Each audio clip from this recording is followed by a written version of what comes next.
Virginia, 1976. Early in the morning, the couple heard the doorbell ring. They weren't expecting anyone, so they were very surprised.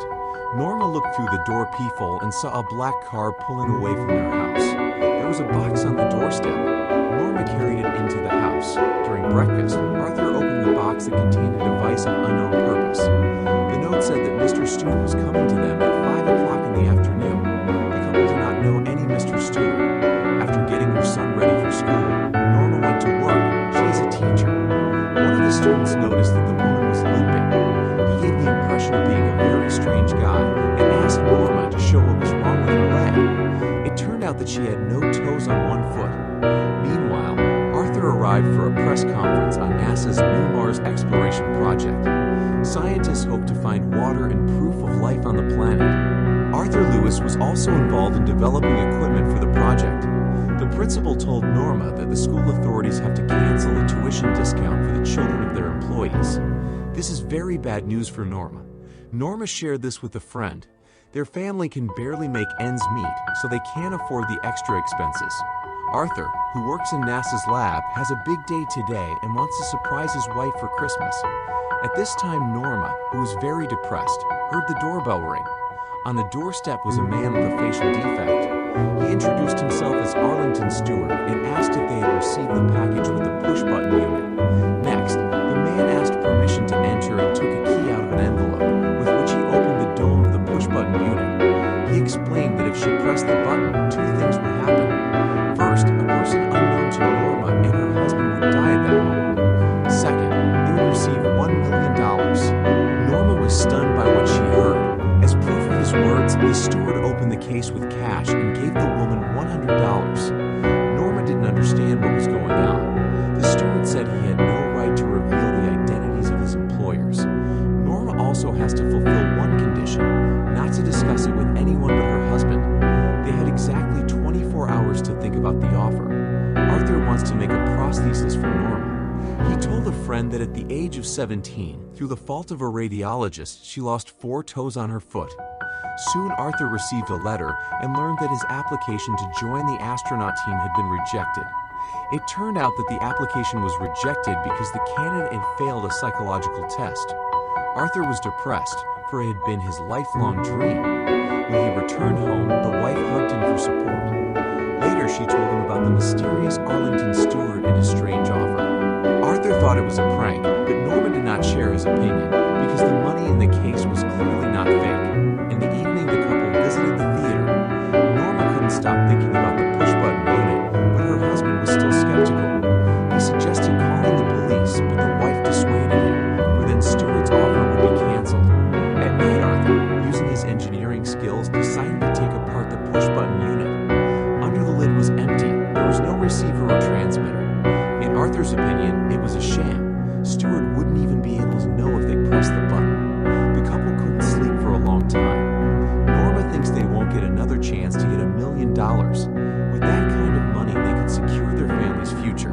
The next day, Norma told the husband that the leg surgery would have to be postponed because they couldn't pay for it. Meanwhile, Jeffrey Carnes received a call from his wife, who was hysterical. She said they had come for her. Jeffrey ran to his car, unaware that he was being followed. Arthur checked the $100 bill at work and made sure it wasn't fake. Perhaps everything else was real too. Arthur and his wife wondered what they should do. If they pressed the button, they would be rich. Suddenly, Norma pushed the button. At the same time, police arrived on the call and found a woman in the house with no signs of life. Her daughter was locked in the bathroom on the second floor. At 5 o'clock sharp, Stewart returned to the Lewis family home, having somehow knew that they had pressed the button. He left them the case with money, saying that he intended to make the same offer to the next person. It will be those with whom Norma and Arthur are unfamiliar. Shocked, Arthur tried to return the money to Stewart, but he said it was impossible. Arthur wrote down the license plate of the car. Norma fears that their lives are now in danger, for the next candidate may also agree to push the button. Meanwhile, detectives are investigating a strange crime. Neighbors saw Jeffrey run out into the street, and later his wife was found with no signs of life. No one has seen the man since. Jeffrey is a rocket scientist who works for NASA. The couple did not know what to do now. Despite the nervous situation, Arthur gave his wife a gift, the prosthesis. Now she could wear high-heeled shoes. That evening, the couple arrived at the friend's pre-wedding dinner. Norma's parents were also present. Her father, Dick Burns, made a speech to the guests. A strange older woman kept her eyes on Norma and Arthur. Dick held a raffle of Christmas presents for the guests. First in line was Arthur, who chose the most inconspicuous box. Inside was a creepy black and white picture of the student. Meanwhile, the nanny, who was looking after Walter, sees a silhouette outside the window. The boy suggested that Dana see his father's collection, which is in the basement. He told about his father's project related to the exploration of Mars.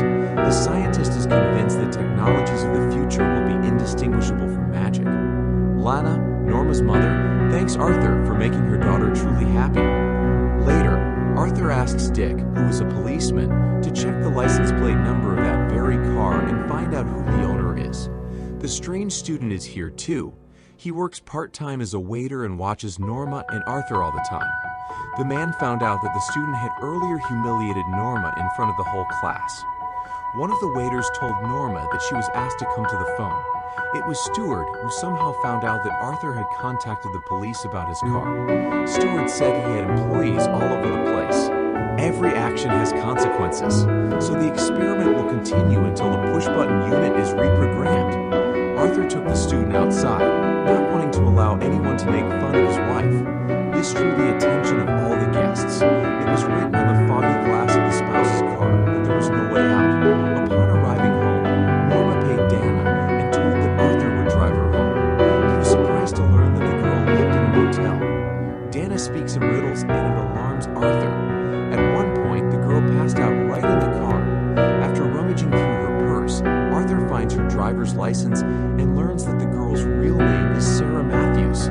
Suddenly, Sarah woke up and telling Arthur to get out of here, she ran to the motel. Her room had pictures of the Lewis family all over the walls. At home, Arthur told his wife that Dana was not who she said she was. At night, Arthur could not sleep. At some point, it was as if it hit him, and he went down to the basement. In one of the pictures, Arthur saw Stewart, realizing that he too worked at NASA. Stewart called Norma again and advised her and her husband not to play detectives. Norma asked Stewart for a face-to-face meeting, but he said he was looking at her this very second.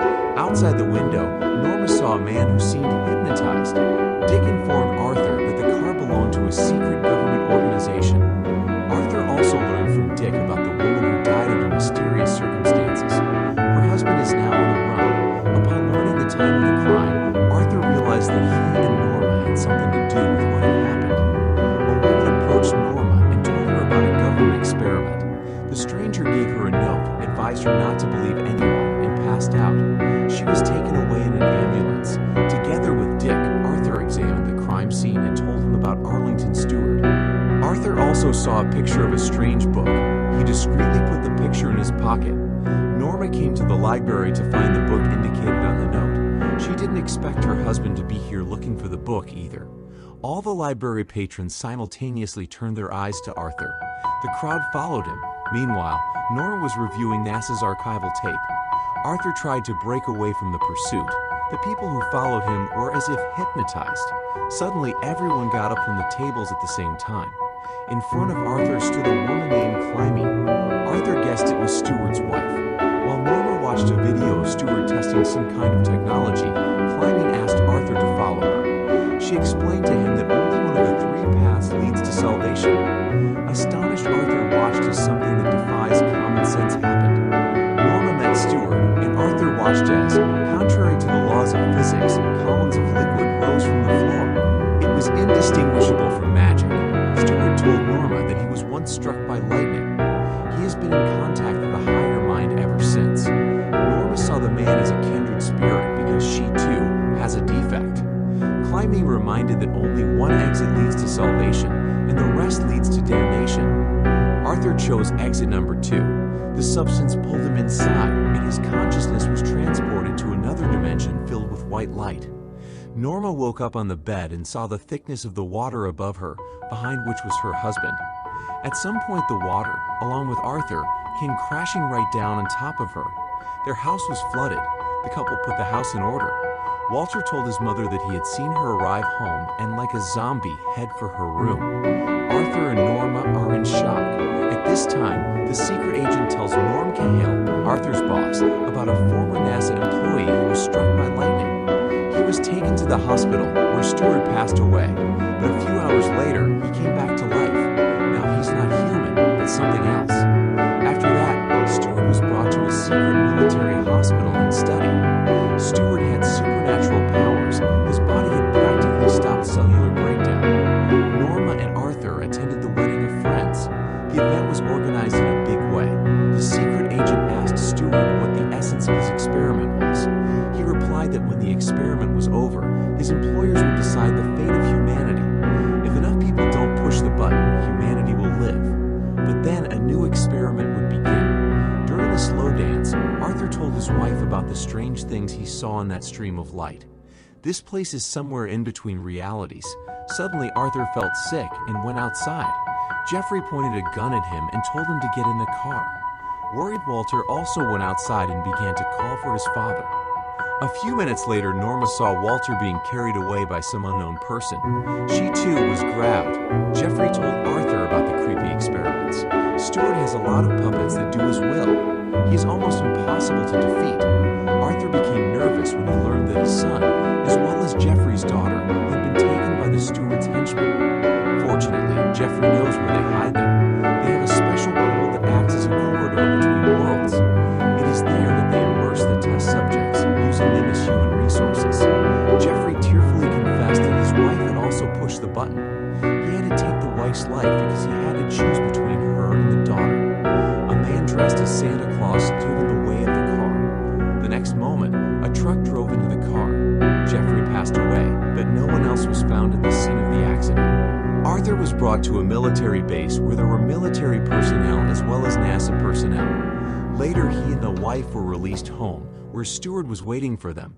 The couple had only one question to worry about, where their son was. Stewart spoke of the consequences that await them because of their decision to push the button. Walter's eyesight and hearing have now been turned off, and the spouses are offered two choices.